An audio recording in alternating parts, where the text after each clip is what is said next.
Hello guys, வணக்கம். This is அன்பு Ceylan. இன்னைக்கு நம்ம என்ன பார்க்க போகிறோம் அப்படின்னா நெஃப்டி 50யோட ஒரு பெஸ்ட்டான ஸ்ட்ராட்டஜி தான் பார்க்க போகிறோம். இந்த வீடியோ ஸ்கிப் பண்ணாமல் முழுமையாக பாருங்கள். எஜுகேஷன் பர்பஸ்க்காக என்னுடைய டெலகிராம் குரூப், வாட்ஸ்அப் குரூப்பில் இணையனும் விருப்பம் உள்ளவங்க டிஸ்கிரிப்ஷன் பாக்ஸில் லிங்க் கொடுத்துருக்கேன். அந்த லிங்க்கை பயன்பெற்றுக்கொள்ளலாம். இப்போ நம்ம வீடியோக்குள்ளே போகலாம். ஸோ இன்றைக்கி நம்ம நிறையா பேர் என்ன பண்ணுறோம் அப்படின்னா ஆப்ஷன் ட்ரேடிங் வந்து ரொம்ப ப்ரிஃபர் பண்ணுறோம். அதுலேயும் இண்டெக்ஸில் ட்ரேட் பண்ணுறது அதிகமாக நம்ம பார்த்துட்டோம் அப்படின்னா நம்ம ட்ரேடை எக்ஸிக்யூட் பண்ணுறதுக்கு ஆசைப்படுறோம். ஏன் அப்படின்னா நம்ம கையில் ஒரு 5000-10,000 இருந்தாலே நீங்கள் ஒரு லாட் சைஸ் வாங்கிட்டு நல்லா ஹியூஜ் ப்ராஃபிட் பார்க்கலாம் அப்படின்ட்டு. அதே அளவுக்கு எந்த அளவுக்கு ப்ராஃபிட் தருதோ அதே அளவுக்கு ரிஸ்க் இருக்குது அப்படிங்கிறதையும் புரிஞ்சுக்கணும். இப்போது ஒரு 2 ஹவர்ஸ்க்கு முன்னாடி நான் ஒருத்தர்கிட்ட பேசிகிட்டு இருந்தேன். அவர் கிட்டத்தட்ட ஒரே மாதத்தில் 21 லட்ச ரூபா கிட்ட லாஸ் பண்ணியிருக்கிறாரு. சரிங்களா? இது அவர் பண்ணாரா அப்படின்னு கேட்டிங்கன்னா இல்லை, அவர் ஃப்ரெண்டு ட்ரேட் எடுத்திருக்கிறாரு, அக்கௌண்ட் ஹேண்டில் பண்ண கொடுத்துருக்காங்க. ஸோ இதிலே ஃபுல்லாக காலியாக இருக்குது. நான் ஒரே ஒரு விஷயந்தான், ஸ்டாக் மார்க்கெட் இனிஷியலாக பணம் கொடுத்துருச்சு அப்படின்னா நீங்கள் நிறைய அமௌண்ட்டை இன்வெஸ்ட் பண்ணாதீங்க. உங்களுக்கு நீங்கள் ட்ரேட் பண்ணச்சே உங்கள் உள்ளுணர்வு சொல்லும் நம்ம எதுவுமே தெரியாமல் தான் இந்த ஃபீல்டுக்குள்ளே இருக்கும், ஒரு ஃப்ளூக்கில் தான் நமக்கு ப்ராஃபிட் வருதுங்கிறத கட்டாயமாக ஒரு உள் மனசு சொல்லும்.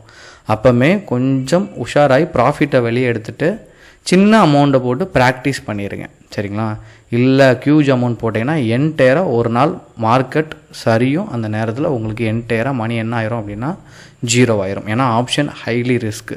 இதை ஹோல்ட் பண்ணி எடுத்துகிட்டு போனீங்கன்னா இன்னும் ரிஸ்க். அதனால் என்ன பண்ணணும் அப்படின்னா ஸ்டாக் மார்க்கெட்டை பொறுத்த மட்டும் ஸ்ட்ராட்டஜி எப்போதுமே ரொம்ப ஸ்ட்ராங்காக இருக்கணும்.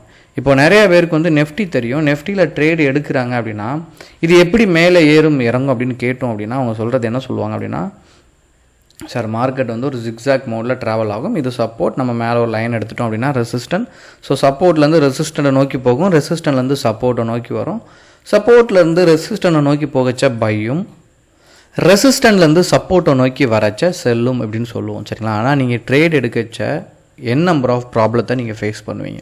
இப்போ நீங்கள் பாருங்கள், இந்த இடத்துல வரச்ச சரிங்களா மார்னிங் நீங்கள் பார்த்தீங்கன்னா ப்ரீவியஸ் டேயோட ஹையை பிரேக் பண்ணிடுச்சு. நம்மலாம் என்ன நினச்சிருப்போம் அப்படின்னா நல்ல ஒரு ப்ராஃபிட் கொடுக்கும், ஏன்னா சப்போர்ட் ரீச் பண்ணி ரெசிஸ்டண்ட்டை நோக்கி போகுது அப்படின்னு நினச்சிருப்போம். சரிங்களா? பட் இங்கே ஒரு 5 மினிட்ஸ் டைம் ஃப்ரேம் போட்டிங்க அப்படின்னா இங்கே ஒரு ஹியூஜ் நல்லா மார்க்கெட் அப் ட்ரெண்டில் இன்றைக்கி மூவ் ஆகிட்டு இருந்தது. அப்படியே குளோபல் மார்க்கெட் ஒரு சரிவு சரிஞ்சோன்னு நம்ம மார்க்கெட்டும் அப்படியே சரிஞ்சிருச்சு. இந்த மாதிரியான ஃபேஸ் பண்ணுவோம். இப்படி இருக்கும்போது தான் நீங்கள் ஸ்டாக் மார்க்கெட்டில் என்ன ப்ரிஃபர் பண்ணணும் அப்படின்னா ஆப்ஷன் செல்லிங்கை ப்ரிஃபர் பண்ணணும். நீங்கள் யதார்த்தமாக உள்ளே வந்துடுவீங்க. 21 லட்ச ரூபா இருந்துச்சு அப்படின்னா ஆப்ஷன் செல்லிங்கும் ஹெட்ஜிங்கும் பண்ணிங்க அப்படின்னா ரிஸ்க்கை கம்மி பண்ணிடலாம். ஸ்டாக் மார்க்கெட்டை பொறுத்த மட்டும் எந்தெந்த இடத்துலலாம் உங்களால் ரிஸ்க்கை கம்மி பண்ண முடியுதோ அந்தந்த இடத்துலலாம் ரிஸ்க்கை கம்மி பண்ணிடுங்க. இப்போது இண்டெக்ஸ் எவ்வளோவில் இருக்குதுன்னு பாருங்களேன். நெஃப்டி 50 21,995 இருக்கு, 22,000 எடுத்துப்போம். சரிங்களா? இப்போது இதில் என்ன பண்ணுங்கள் அப்படின்னா 21,800 சரிங்களா, அதாவது ஒரு 200 பாயிண்ட் கீழே போயிட்டு என்ன பண்ணணும் அப்படின்னா கால் ஆப்ஷனை ஆட் பண்ணணும்.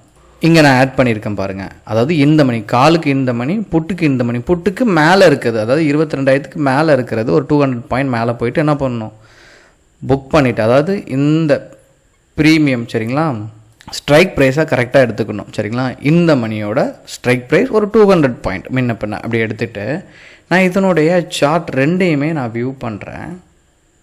வியூ பண்ணச்ச நான் எதையுமே யோசிக்கலை. நான் என்ன பண்ணிட்டேன் அப்படின்னா மார்னிங் ட்ரேட் ஆகச்ச நான் முதல் 5 மினிட்ஸ் கேண்டல் சரிங்களா அதனுடைய ஹையை மார்க் பண்ணுறேன். இன்றைக்கி எக்ஸ்பைரி டேயும் கூட. சரிங்களா? இப்போ என்ன ஆயிருக்கு, 448 ஒரு சரிவு. சரிங்களா? நல்லா கீழே போக, ஏன்னா செல் பண்ணியிருக்கோம், கீழே போக போக நமக்கு என்ன வரும், ப்ராஃபிட் கிட்டத்தட்ட. சரிங்களா? ஒரு குத்து மதிப்பாக நீங்கள் பார்த்தீங்கன்னா ஒரு 250 பாயிண்ட் இங்கே நமக்கு ப்ராஃபிட்டில் இருக்குது. சரிங்களா? அப்படியே என்ன பண்ணிடுறோம் அப்படின்னா புட்டையும் செக் பண்ணிடுவோம். இது கால் புட்டை நீங்கள் செக் பண்ணச்ச முதல் 5 மினிட்ஸ் நீங்கள் மார்க் பண்ணிட்டீங்க அப்படின்னா என்ன ஆயிருக்கு, மார்க்கெட் மேலே போய் க்ளோஸ் ஆகிருக்கு, நமக்கு லாஸ் தான். சரிங்களா? இதை ஒரு 70 அப்படின்னு கன்வெர்ட் பண்ணிக்கோங்க. ஒரு 200 பார்த்துட்டிங்க அப்படின்னா ஒரு 130 பாயிண்ட். சரிங்களா? அங்கே நமக்கு ப்ராஃபிட் பார்த்தீங்க அப்படின்னா இங்கே 130 பாயிண்ட் லாஸ். ரெண்டையும் மைனஸ் பண்ணி பார்த்தீங்க அப்படின்னா ஒரு 120 பாயிண்ட் கிட்டத்தட்ட 100 பாயிண்ட்னு எடுத்துப்போமே, 100 பாயிண்ட் நமக்கு ப்ராஃபிட்டில் தான் க்ளோஸ் ஆகிருக்கு. இதனால தான் ஆப்ஷன் பையரை காட்டிலும் ஆப்ஷன் செல்லருக்கு வேல்யூஸ் ரொம்ப அதிகம். ஆப்ஷன் பையிங் பண்ணுங்கள், எக்ஸ்பீரியன்ஸ் ஆகிடுச்சு அப்படின்னா ஆப்ஷன் செல்லிங்க்கு இமீடியட்டாக வாங்க. உங்களுக்கு ஏதாவது டவுட் இருக்குது அப்படின்னா கமெண்ட் பாக்ஸில் உங்களுடைய கமெண்ட்டை தெரிவிங்க. Okay guys, thank you so much for வாட்சிங் திஸ் வீடியோ. டாட்டா, பபாய், see you.